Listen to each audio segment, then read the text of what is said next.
نکلیں گے اور اپنے ووٹ کا استعمال کریں گے،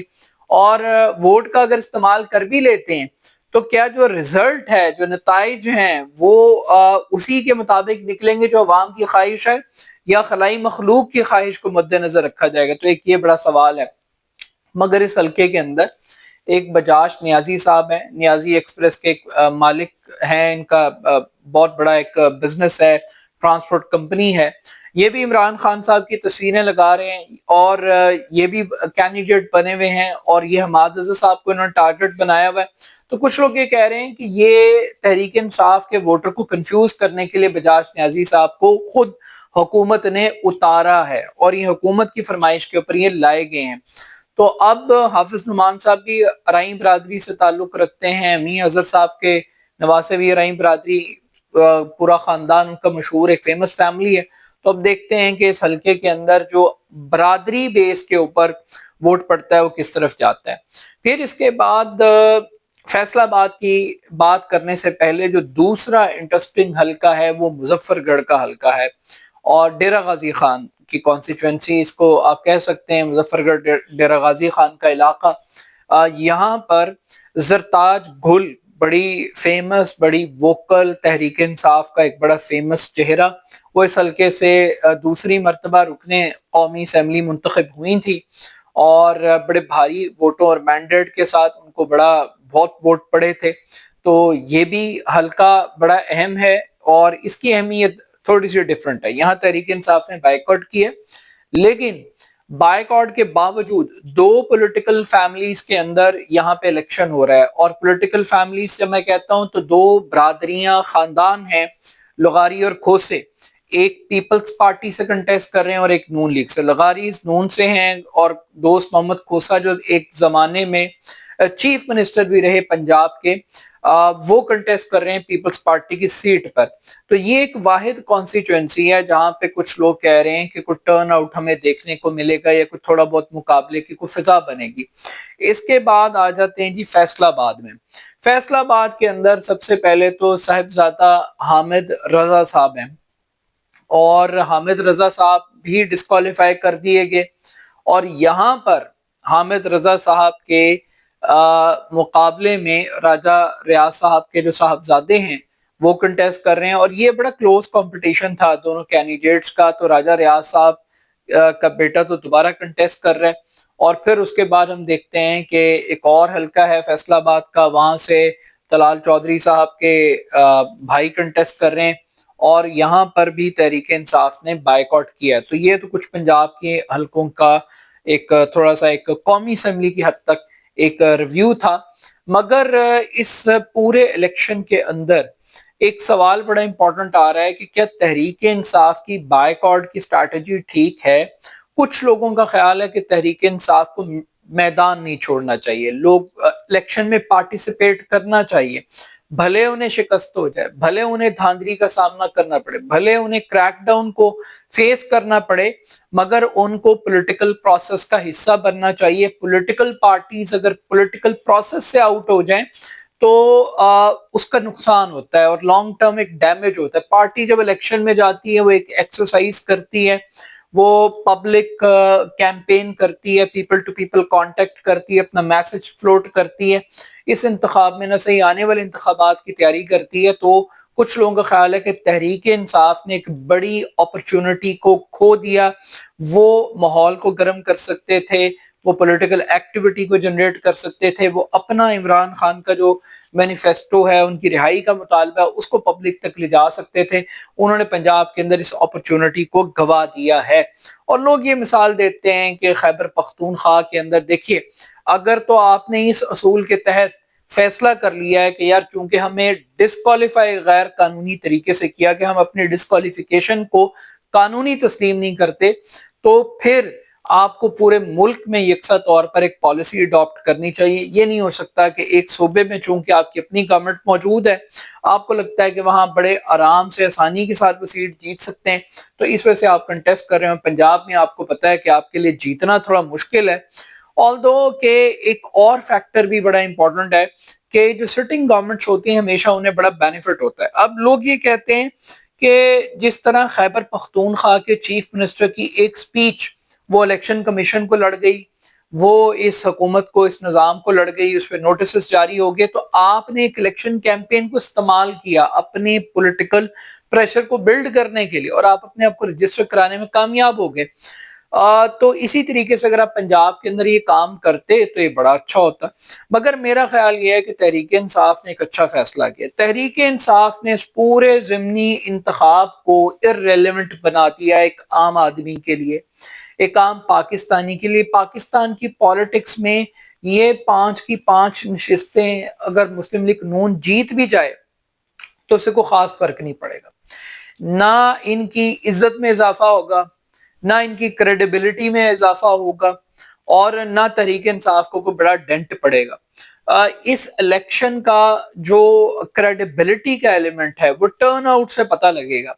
کیونکہ تحریک انصاف اگر بائیک آؤٹ کرتی ہے عمومی طور پر جو ضمنی انتخابات ہیں وہاں پہ ٹرن آؤٹ ہوتا ہی کم ہے، مگر آج جو رپورٹیں ہمیں سننے کو اور دیکھنے کو ملی اور پبلک کی دلچسپی کا جو ایلیمنٹ ہمیں دیکھنے کو ملا، اس سے یہ پتہ یہ لگتا ہے کہ لوگوں نے اس پورے پولیٹیکل پروسیس کو ریجیکٹ کر دیا ہے۔ لوگ انٹرسٹڈ نہیں ہیں۔ اس انٹرسٹ نہ لینے کی وجہ ایک تو فارم 45 کی کنٹروورسی ہے جو آج بھی ہم سن رہے ہیں لاہور میں بالخصوص، کہ جناب فارم 45 الیکشن کمیشن کے عملے کے پاس موجود ہی نہیں ہے، اور پھر جو ہمارے ہاں گنتی کا اور رزلٹس کو چینج کرنے کا، منور کرنے کی وجوہات ہیں، اس سے لوگوں کی ووٹ کی جو سینٹٹی اور جو پروسیس ہے اس سے لوگوں کا اعتماد اٹھ گیا۔ لوگ اب بلیو نہیں کرتے کہ ان کے ووٹ سے تبدیلی آئے گی، اور پھر پولیٹیکل پارٹیز نے بھی مایوس کیا ہے کہ لوگ ووٹ دے کر جوش میں جذبے میں آتے ہیں کہ یار تبدیلی آئے گی، لیکن وہ دیکھتے ہیں کہ جو بھی پولیٹیکل پارٹی پارلیمنٹ میں جاتی ہے وہ ان چیزوں پر لڑ رہی ہے جس کا عام آدمی کے ساتھ کوئی تعلق نہیں ہے، تو وہ پالیٹکس ارریلیونٹ ہوگی۔ پولیٹیکل پارٹیز کسی اور سیارے پر رہ رہی ہیں اور ایک عام آدمی کسی اور کینوس کے ساتھ چیزوں کو دیکھ رہا ہے اور اینالائز کر رہا ہے، تو ایک ڈسکنیکشن ہے ایک عام آدمی کا اس پورے پولیٹیکل پروسیس کے ساتھ، اس ڈیموکریسی کے ساتھ۔ تو ایک فیکٹر تو یہ ہے، اور دوسرا فیکٹر یہ ہے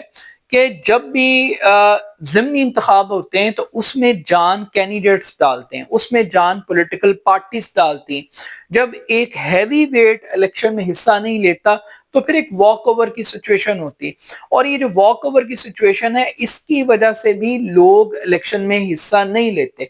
ایک وہ لوگ جو جمہوریت سے مایوس ہیں، الیکشن کے پروسیس سے مایوس ہیں، اور تیسرے وہ لوگ جو تحریک انصاف کے حامی اور ہمدرد ہیں، جو سمجھتے ہیں کہ یار اس الیکشن میں جاننا ہی ووٹ چوری کو سپورٹ کرنے کے مترادف ہے، وہ 9 مئی کے مقدمات کو لیجیٹیمیٹ کرنے کے مترادف ہے، تو لوگوں کا نہ جانا اس الیکشن کے خلاف ایک فیصلہ کنسیڈر ہوگا۔ تو پرسنٹیج سے آپ کو پتہ لگے گا کہ کتنے فیصد لوگ اس الیکشن میں حصہ لیتے ہیں اور وہ کتنا ٹرن آؤٹ کنسیڈر ہوتا ہے، تو اس سے ہمیں یہ بات کنسیڈر ہو جائے گی۔ مگر کچھ لوگ یہ کہتے ہیں کہ الیکشن جیسا بھی ہو اس میں کوئی نہ کوئی سرپرائز اور اپسٹ کا ایلیمنٹ ہوتا ہے۔ سرپرائز کے طور پر کہہ لیجئے یا اپسٹ کہہ لیجئے، مثال کے طور پر جو ہزارہ کی سیٹ ہے ہری پور کی، وہاں پر اگر عمر ایوب صاحب کی اہلیہ کو شکست ہو جاتی ہے تو لوگ سمجھتے ہیں کہ یہ اپسٹ بھی ہوگا، یہ سرپرائز بھی ہوگا۔ اور اگر لاہور کے اندر تحریک انصاف کا جو انڈیپینڈنٹ کینڈیڈیٹ ہے حمایت یافتہ وہ جیت جاتا ہے تو یہ بھی سرپرائز اور اپسٹ ہوگا نون لیگ کے، حالانکہ سیٹ ان کی اپنی ہے، تحریک انصاف کی سیٹ ہے، تو یہاں پہ بھی ایک اپسٹ کا ایک ایلیمنٹ ہوگا۔ باقی یہ ہے کہ الیکشن کی کریڈیبلٹی کے لیے کچھ لوگ کہتے ہیں کہ سمپل یہ تو تکلف کیا جاتا ہے ہمارے ملک میں الیکشن کروانے کا،